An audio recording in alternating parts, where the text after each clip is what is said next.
So ayan mga boss, ito na yung unit na nirescue natin sa Valenzuela na tumirik dahil natuyuan ng langis, no? Ayan o. At nabusog na rin to.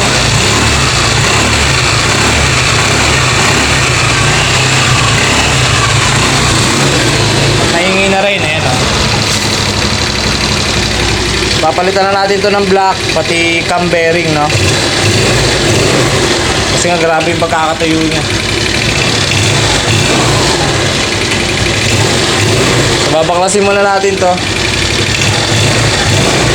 Tapos diretso na top overall, no?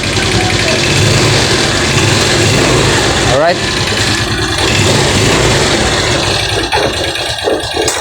So umpisa na natin to. Let's go. Agad ko lang ang binaklas ang dapat nating unang baklasin dito. Siyempre, una natin binaklas yung upuan at sunod na itong carburetor. Tapos yung ehe ng engine at yung mga importante pang pwedeng baklas tulad ng cable at yung mga wire.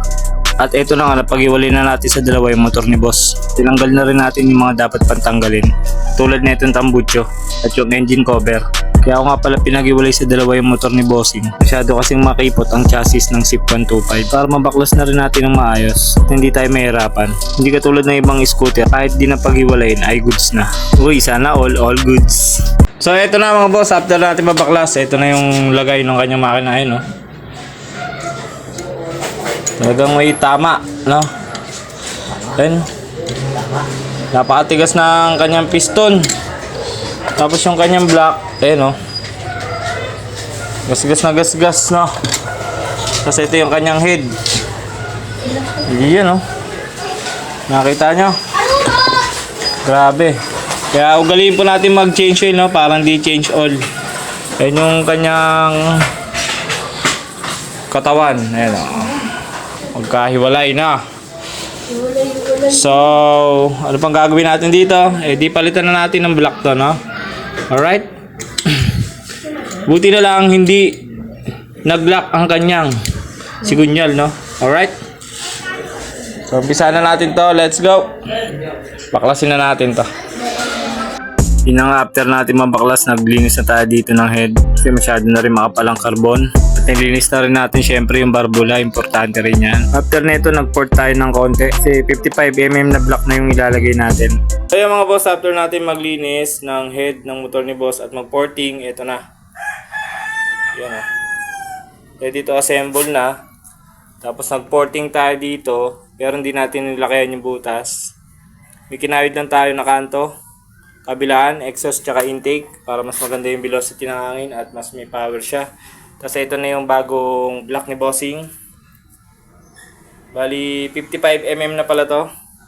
Yan o, 55mm. Yan. Mas may power na to. Syempre ganun pa rin yung gas consumption, no? Alright, so assembly na natin to. Let's go. At ito na nga mga boss, after natin malinisan yung head ng motor ni boss, ginakabit na natin yung bagong block ni boss at piston na 55mm. Ito yung sinasabi ko na mas okay na magkaiwalay yung makina dun sa chassis. Mas malawak ang access, mas maganda para mas makagalaw tayo ng maayos. O diba? So boss, ito na yung bagong block mo, nakabit na natin, no? Yan o. Bagong block yan, ha? Bagong block, 55mm na yung nilagay natin dito. Konti na lang, mabubuo na to. After nga natin mabuo yung makina ng motor ni boss, ito na nga, binabalik na natin yung chassis dito sa may makina. Medyo nahirapan tayo magbalik kasi wala tayong katuwang. Pero okay lang, kaya naman. Tiyaga lang. Oh, ha? So yun mga boss, ito na yung unit na kinarga natin ng 55mm, no? At narescue natin to sa Valenzuela. Ito na yung unit ni bossing, inabot na tayo ng gabi. The moment of truth. Yun, no? Wala nang kaingay-ingay yan mga boss. Siyempre wala na ring usok. No? So hintayin na lang natin yung may-ari nito. Tinatawagan natin, no? Para makuha niya na. At makita natin ang kanyang reaction sa kanyang unit na nakaload na ng 55mm. Let's go! So, ito na mga boss, dumating na yung may-ari. Ito na yung susi mo. Sige. Bale, ito boss, naka 55mm na yan, ha, na black. Start mo. Eh. Push start, boss. Push start. Tapos testing mo, ha. Eh. Maingay pa. Sige, boss. Ngayon, testing mo ngayon. Ilabas mo sa highway. Tanggalin mo na to. Bag! Isang bira nga dyan, boss. Sige.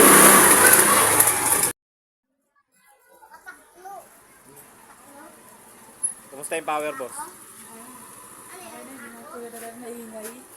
Kumusta na yung power? Mas may pinagbago ba?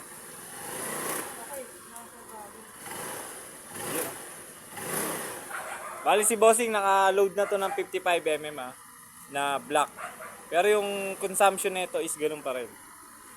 All goods. Thank you, boss. Sikasa mo na. Ito yung ni-rescue natin sa Valenzuela na tumirik dahil natuyuan ng langis. Kaya ugaliin po natin mag-change oil para hindi magpa-change oil. Alright.